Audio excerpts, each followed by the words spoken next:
Hello everyone, welcome to my channel. Exam NCERT में आप सब लोगों का बहुत बहुत स्वागत है।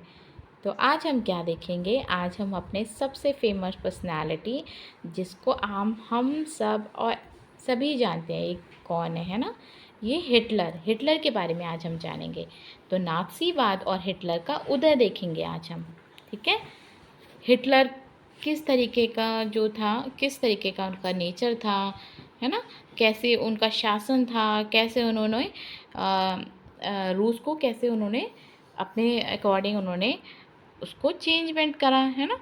क्या क्या उसमें था वो हम आज देखेंगे।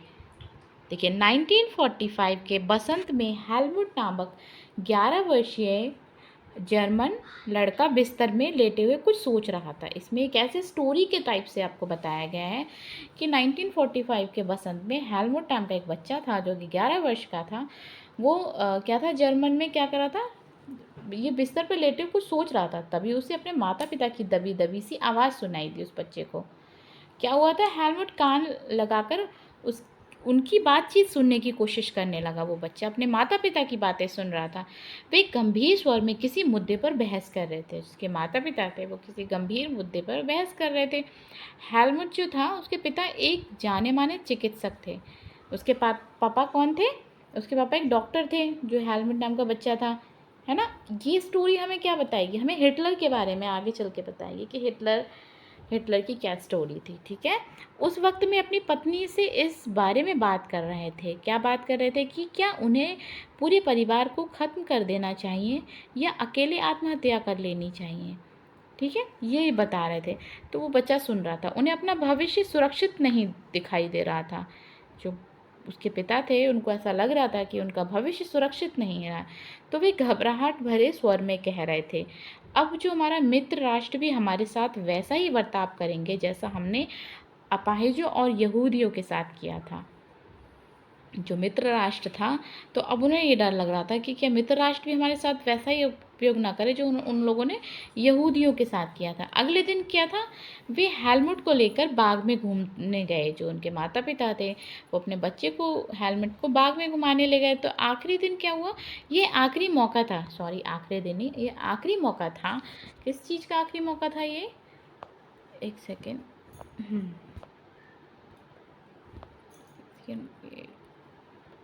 हाँ, हम आगे देखते हैं। ये आखिरी मौका था जब हेलमुट अपने पिता के साथ बाग में आया। दोनों ने बच्चों के पुराने गीत गाए। खूब सारा वक्त खेलते कूदते बिताया। कुछ समय बाद हेलमुट के पिता ने अपने दफ्तर में खुद को गोली मार मार ली।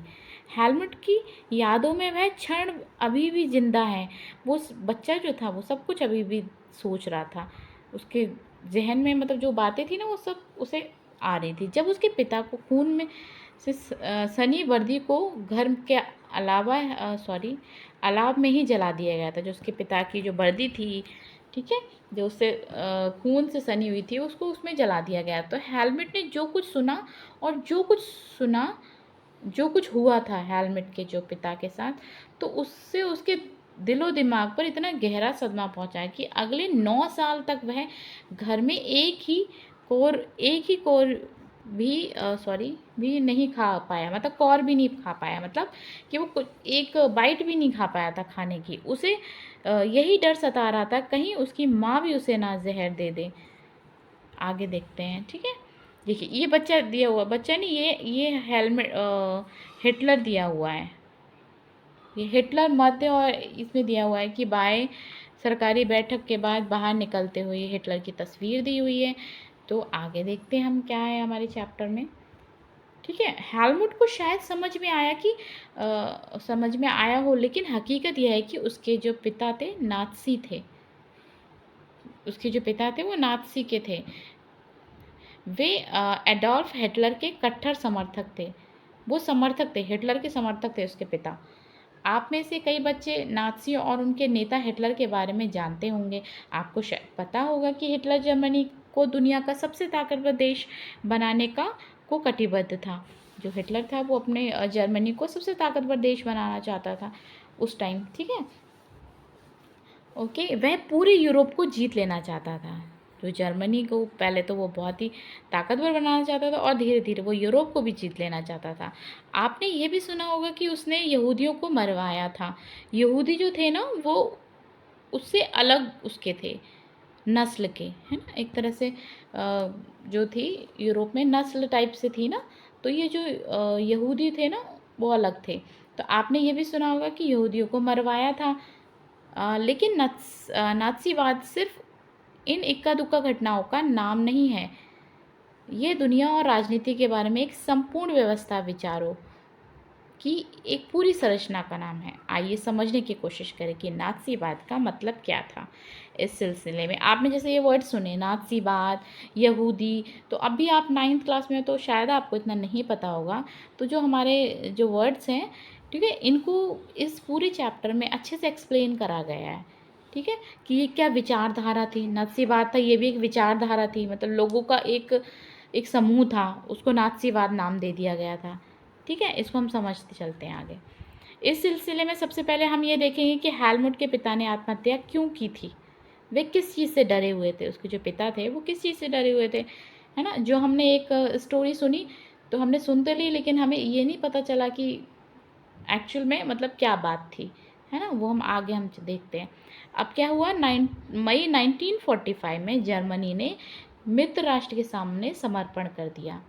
तो जर्मनी ने क्या किया था, जो जर्मनी थी हिटलर की जर्मनी थी, मित्र राष्ट्रों के सामने उन्होंने समर्पण कर दिया। हिटलर को अंदाज़ा हो चुका था कि अब उसकी लड़ाई का क्या हश्र होने वाला है, इसलिए हिटलर उसके प्रचार मंत्री गोबल्स ने बर्लिन के एक बंकर में पूरे परिवार के साथ अप्रैल में ही आत्महत्या कर ली थी। युद्ध खत्म होने के बाद न्यूरमबर्ग, ये कुछ वर्ड्स हैं, ये देखो, ये वहाँ की जगह का नाम है, ठीक है। एक अंतर्राष्ट्रीय सैनिक अदालत स्थापित की गई। इस अदालत को शांति के विरुद्ध किए गए अपराधों, मानवता के खिलाफ किए गए अपराधों और युद्ध अपराधों के लिए नात्सी युद्धवादियों पर मुकदमा चलाने, जो नात्सी युद्धवादी होते हैं उन पर क्या हुआ था, मुकदमा चलाने का जिम्मा सौंपा गया था।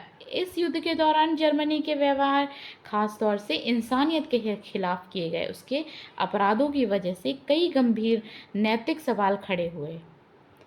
ठीक है, जो हमारा ये हिटलर के बारे में पढ़ रहे हैं, तो हिटलर जो था ना, उसके जो क्रूर व्यवहार थे ना, उसने जो किया था, जो यहूदियों के साथ जो उसने किया था, उसका जो कृत्य था उस पर क्या था, बहुत निंदा भी की गई थी, एक तरह से कि वो बहुत क्रूर टाइप से उसने व्यवहार किया था।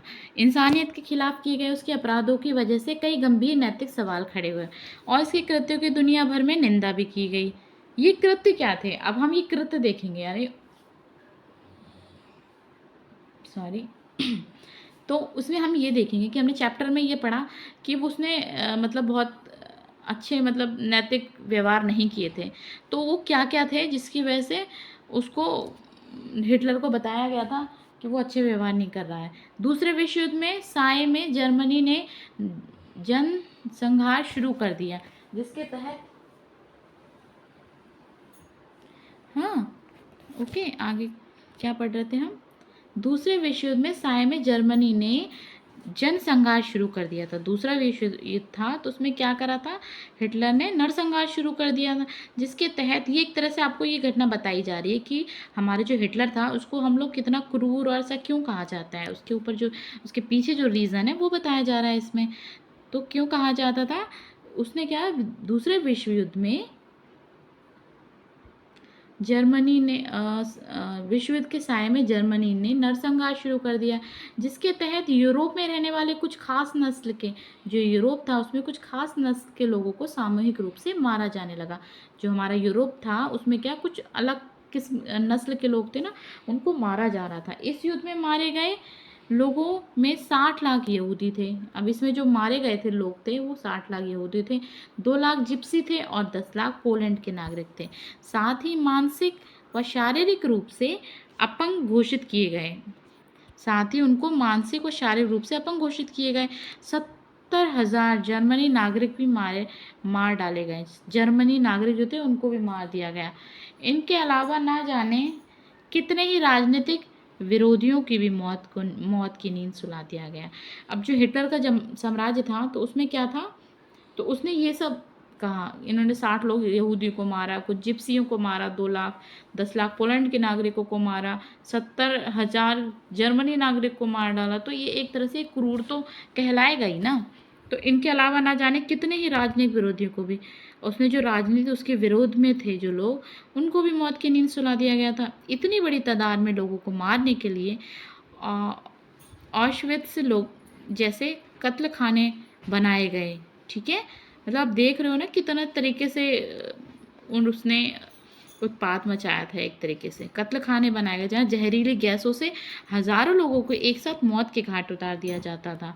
तो उसने एक वो बनाया था ना जिसमें गैस होती थी ना, उसमें जिस वजह से लोग उसमें भी मर जाते थे, उनका दम घुट जाता था। न्यूरोवर्ग में अदालत ने केवल 11 मुख्य नत्सियों को ही मौत की सज़ा दी गई थी। जो ये न्यूरमबर्ग है ना, न्यूरेमबर्ग, ये जो वर्ड है ना न्यूरेमबर्ग, एक वहाँ की जगह है, इसकी अदालत ने 11 मुख्य नत्सियों को भी मौत की सज़ा दी गई थी। मौत की सज़ा नत्सियों को भी दी गई थी। हो सकता है उनको ऐसा लग रहा हो कि उन्होंने उनके साथ मतलब धोखा किया हो, ऐसा कुछ फील हुआ, तो उन्हें अपने नत्सियों को भी मौत की सज़ा दी गई थी।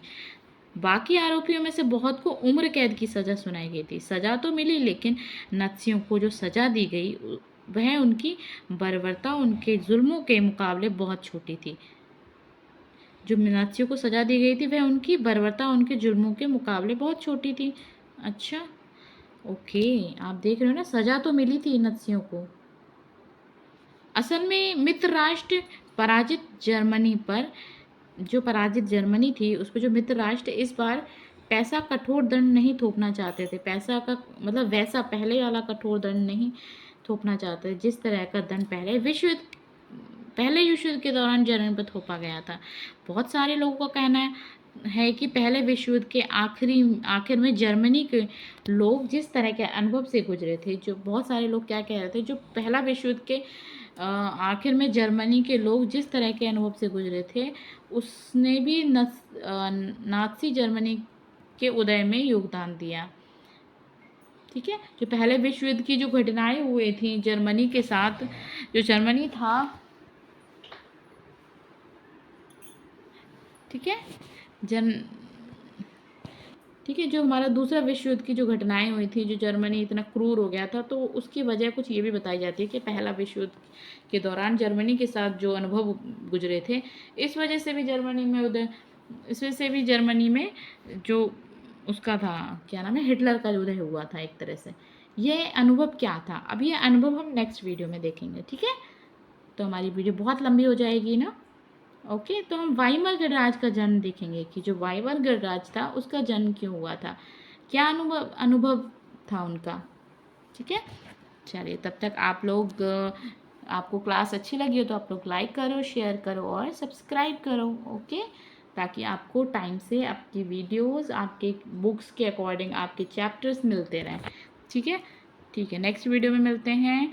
तब तक आप लोग पढ़ते रहिए और अपना ध्यान रखिए और क्लास में आते रहिए। Okay, thank you.